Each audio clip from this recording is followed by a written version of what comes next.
Hi everybody, this is the lecture on section 7.2, calculus and parametric curves.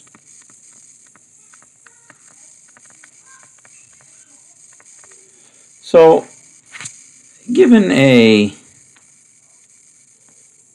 parametric curve in the xy plane, parametrically defined curve, right, something of this sort here, if you take a point, so this is x equal to f of t, y equal to g of t, if you take any point on that curve, say right here, right, this is t equal to a. Well, as long as that curve is nice and smooth and continuous, there exists a tangent line to that curve. So as long as a parametric curve is smooth and continuous, it has a tangent line.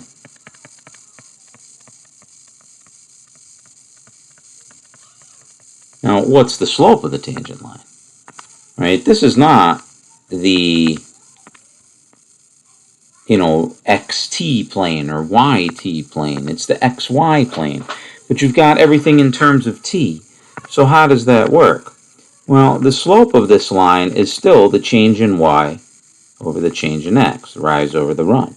So the slope is still dy dx, change in y over the change in x. But how do you calculate that in terms of t? All right, the slope is, so it's easier than it seems, dy dx. But if you want to state it in terms of t, well, it is just dy dt over dx dt, right? And the dt's would cancel like that. So, for example, well, let's do the second derivative. So the slope is given by dy dx, which is dy dt dx dt. All right. Concavity of that curve, concave up or concave down, is given by the second derivative, d squared y over dx squared, like this. The second derivative. So how do you calculate that in terms of t? Well, d squared y over dx squared is equal to the differential operator, derivative with respect to x, times dy dx, which you would have already figured out right here, which is a function in terms of t. But we don't have differential operator d over dx because we're doing everything with regard to t. So you can restate this in terms of t like this. So it's d over dx, or d over dt over dx dt. Now those dt's would cancel. Right, times dy dx. So this is the derivative with respect to t of dy dx over dx dt. So that's the second derivative, that's the first derivative. Once you find the first derivative dy dx, it's in terms of t. Right? So this is in terms of t, so you can take its derivative with respect to t and then divide it by dx dt again. So for example, let's say that y, x is equal to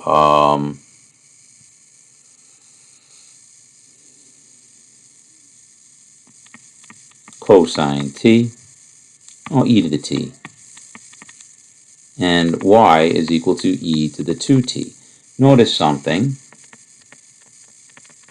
Notice that y is equal to x squared. So dy dx is equal to 2x.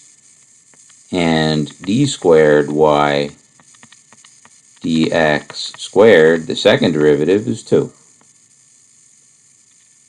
So we should get the analogous sort of thing happening here. Right? So, well, at any rate, we need to know what dx dt is. That's just e to the t. And we need to know what dy dt is.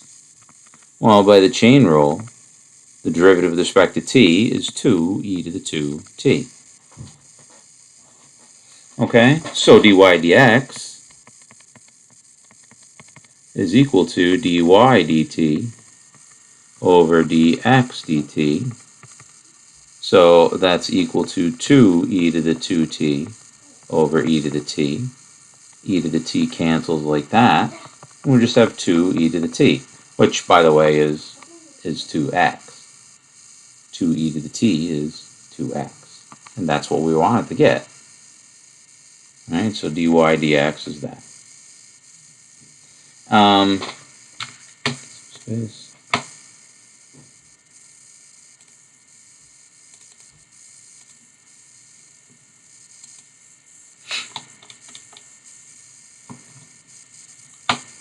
Now, the second derivative, d squared y over dx squared, right, is the derivative with respect to t of dy dx over dx dt.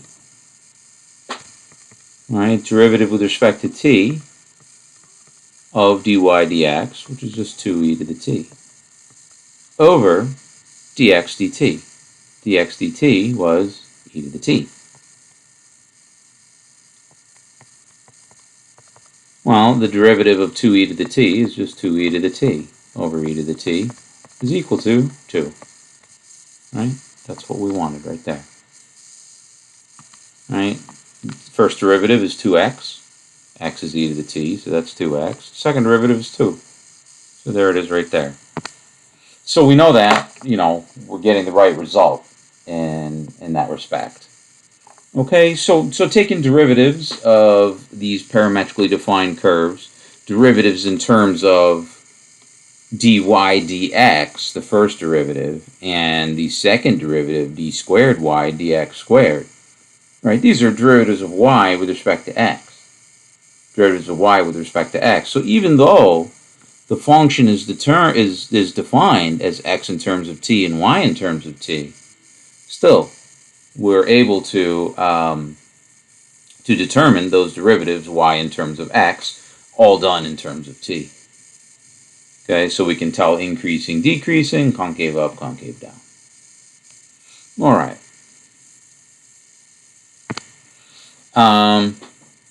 What about integrals? Okay, integrals.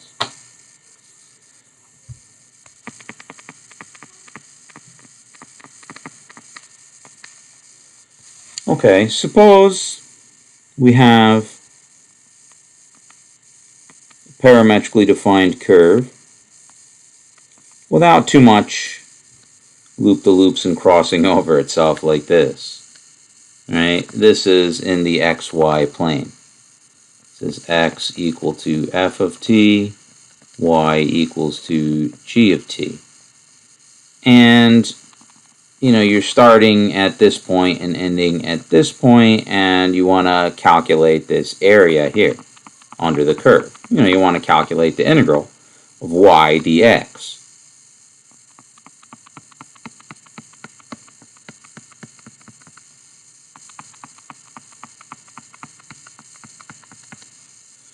So the area is equal to the integral from, well, whatever point this is and whatever point that is, from a to b, of y dx.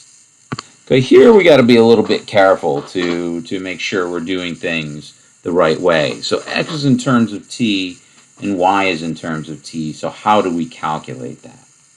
Okay, well, start by, so we're going to set up a Riemann sum here, just like we were doing back in chapter When was it? Chapter 2.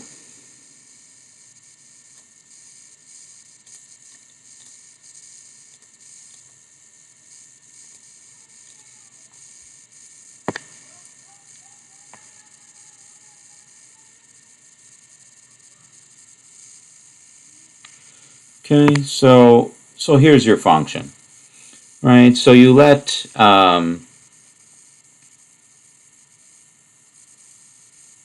I guess I shouldn't call these A and B. So let's call these f of A and f of B. Right, so we let delta t equals b minus a over n. Ti is equal to a plus I delta t. Right, and then what we have here is that this is f of a, this is f of b, and then this is like f of t1, and now these things are no longer like evenly spaced necessarily. F of t1, f of t2, f of t3, so on and so forth. You know, you don't have them necessarily so easily spaced. But we can still cut this up into rectangles, although the rectangles don't always have the same width. But that's okay. You can make it work. Alright, the integral is still going to be estimated by the areas of these rectangles, and the estimate gets better and better as the rectangles get thinner and thinner. In other words, as delta t goes to 0. Okay? So the area of the rectangle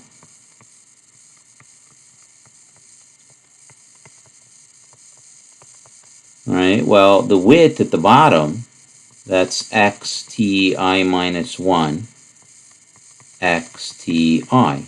So that width there is delta x, just the change in x, whatever it might be. And the height of that rectangle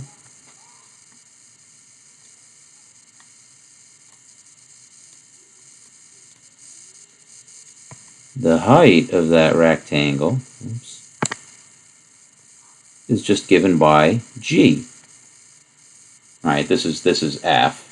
X is equal to f, and y is equal to g. But the, I guess we should call it f.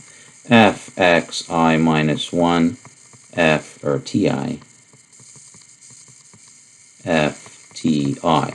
And then this width here is delta x. But then the height is given by g of ti. Right? That's the y.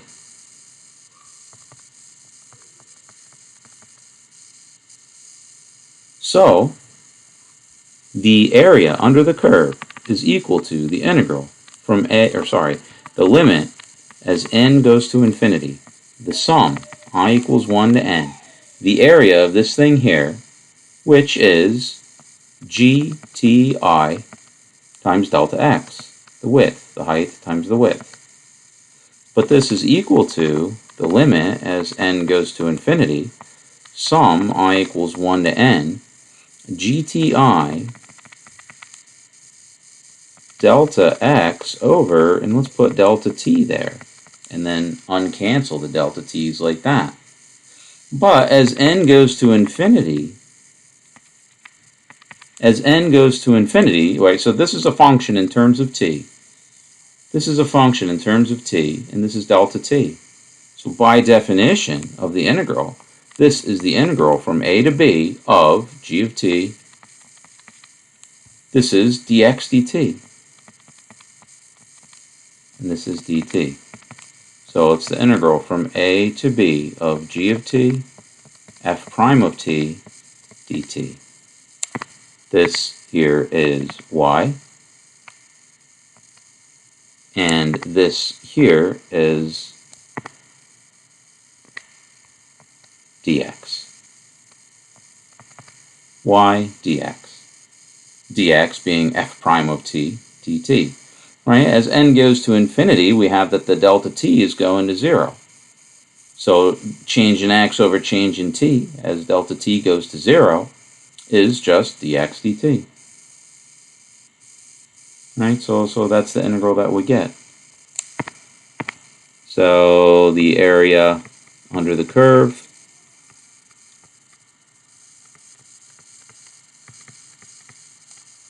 x equal ft, y equals gt is the integral from a to b, g of t, that's y, f prime of t dt, that's dx. So that's the first type of integral that we're interested in here, just the ordinary area under the curve. So, for example,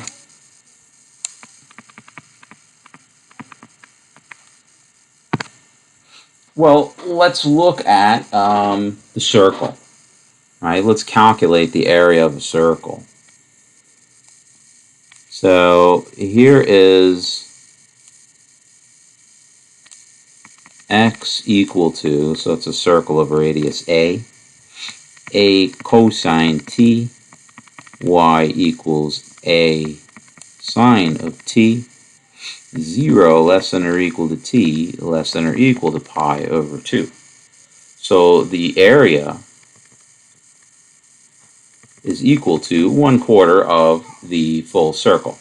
Actually, we should call this an r, I guess, right? R for radius is 1/4 of the circle of radius r, which is 1/4 pi r squared. But we see from the formula over here, it's the integral from a to b of y times dx, y times the derivative of x, all in terms of t. So it's the integral from 0, or not pi over 2, pi over 2, to pi over 2 of y, that's r sine of t, times this derivative, minus r sine of t dt. So this is equal to the integral from 0 to pi over 2, negative r squared sine squared t dt. So let's bring the whole thing out front. Negative r squared times the integral sine squared t dt from 0 to pi over 2. All right, so this is equal to minus r squared, and you have to use a double angle formula here, 1/2 1 minus cosine 2t dt. So this is equal to minus r squared, integral from 0 to pi over 2, bring the 2 out front here, t minus 1/2 sine 2t, oops, I integrated, t minus 1/2 sine 2t, all from 0 to pi over 2. So this is minus r squared over 2. Shouldn't have a negative there, it seems. Let's see what happened.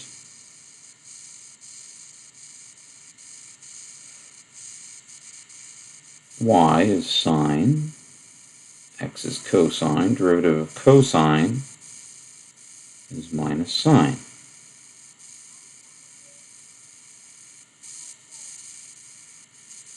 So this is from 0 to pi over 2.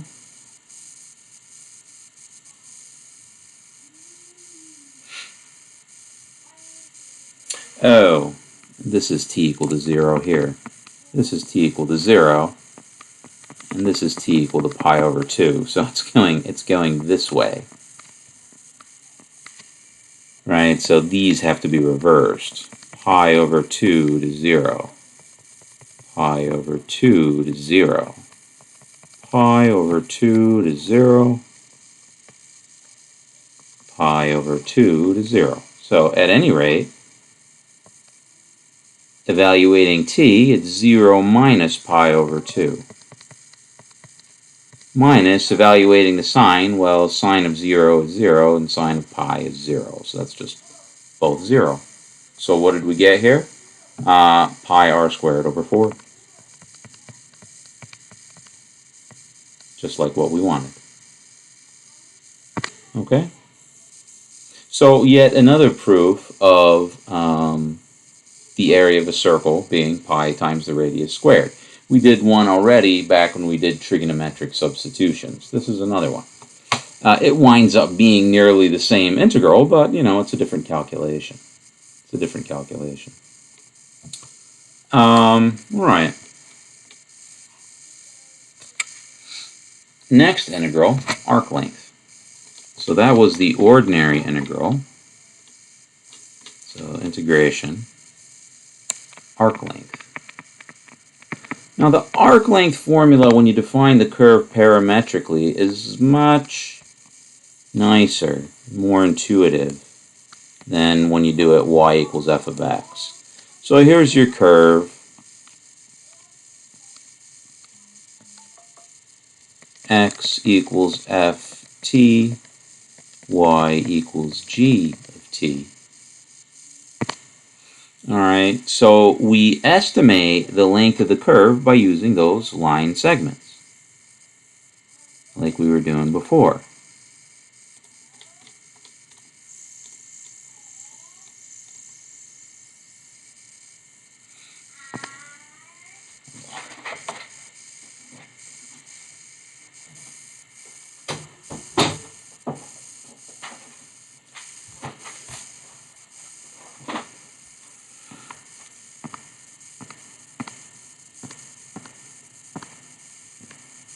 Oops.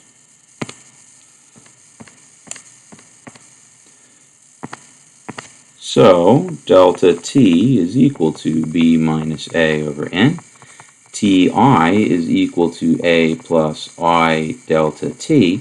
And then you have various spots along the curve, not all of the same sort of distance apart, that represent those ti's. And then you connect those points by straight line segments.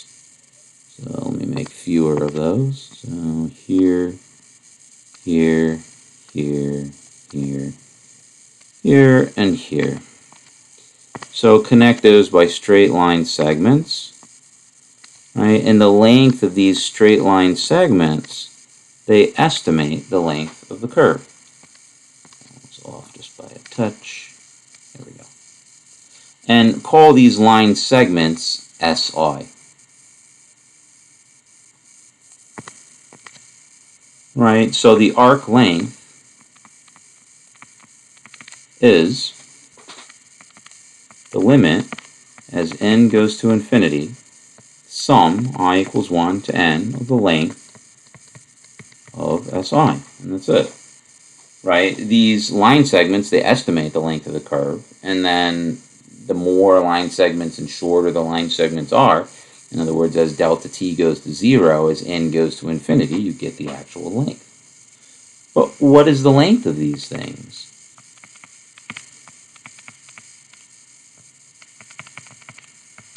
Well, it's given by the distance formula. It's the change in x, the change in x coordinates squared, plus the change in y coordinates squared. But that is equal to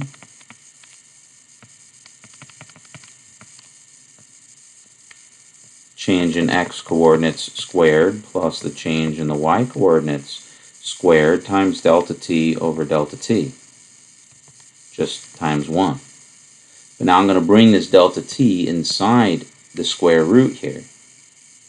So this is the limit as n goes to infinity, sum I equals 1 to n, right? Delta x squared over delta t squared. Right, we're going to distribute it through the square root. Delta y over delta t squared, and then delta t.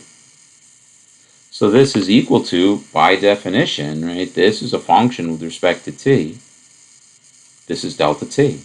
So by definition, this is a Riemann sum of that function with respect to t times delta t. So by definition, this is the integral from a to b. Well, as delta t goes to 0, this just becomes dx dt. And this becomes dy dt. dt. Alright, so that's the arc length formula for a parametrically defined curve. And, this makes a lot more sense intuitively to me than it does when it's defined just y equals f of x. When y is equal to f of x, like that, then the arc length was integral from a to b square root 1 plus f prime of x squared dx. And that's kind of odd looking because it's kind of not symmetric in any way. But now this formula is nice and symmetric. X prime squared, y prime squared dt, instead of just 1 plus f prime dx. So, for example,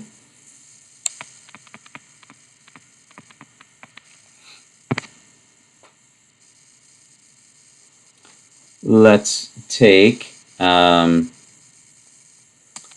line. X is equal to 2t plus 1. Y is equal to 3t minus 5, like that. 0 less than or equal to t less than or equal to 1.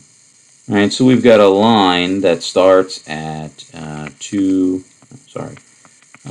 minus 5 and ends at 3 minus 2. We've got this line segment here. Alright, so the length is what? The length of that line segment is equal to, well, it's change in y over change in x. So this is 2, and the change here is 3. Alright, so the length is, so that's 4 plus 9 is square root 13. Alright, but let's plug it into this. Alright, also, the arc length is the integral from a to b of square root dx dt squared plus dy dt squared dt. So that's the integral from 0 to 1. Dx dt is 2. Dy dt is 3. So that's the integral of the square root of 13 from 0 to 1, which is just the square root of 13. Same thing. Okay. One last integral is that surface area integral. So I'm just going to give you the formula for this one. Surface area.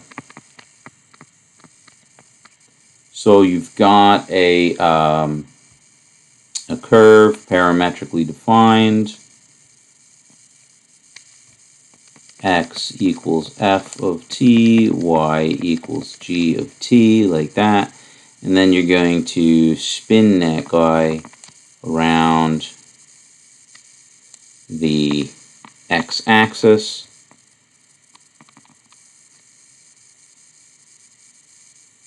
Let me see.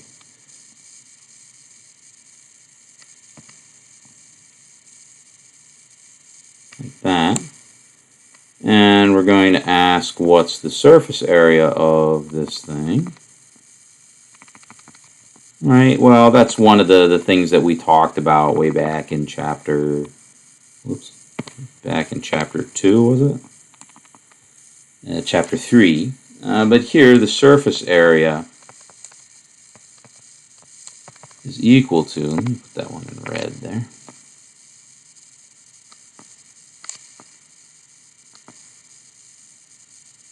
Alright, so this is the curve x equals y, f of t, y equals g of t. And you're spinning that around the x-axis, and you want to measure the resulting solid's surface area, and that's equal to 2 pi times the integral from A to B g of t, so I'll write it in terms of g, square root x prime of t, y prime of t. So it's got that arc length formula in it.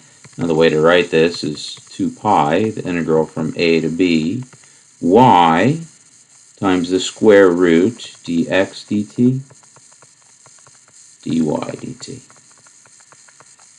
dt. Right, so that is the surface area, the integral for measuring surface area, and we'll do some examples of that one in class. But notice how very similar it is to the arc length formula, right? The integral of this thing is arc length. The only difference is that there's a y in front of this. And the 2 pi, of course. Right? And that surface area was estimated using those cones. Right? The surface area of the cones. Okay. So all those nice derivatives and integrals and all those calculations from all of calculus 1 and 2 up until the end of chapter 5 there, all that stuff you're able to do with parametrically defined curves as well. Not just explicitly defined curves, y equals f of x, but also parametrically defined curves. And it all extends pretty easily. And I think that's pretty nice. Okay, that's the lecture for this section.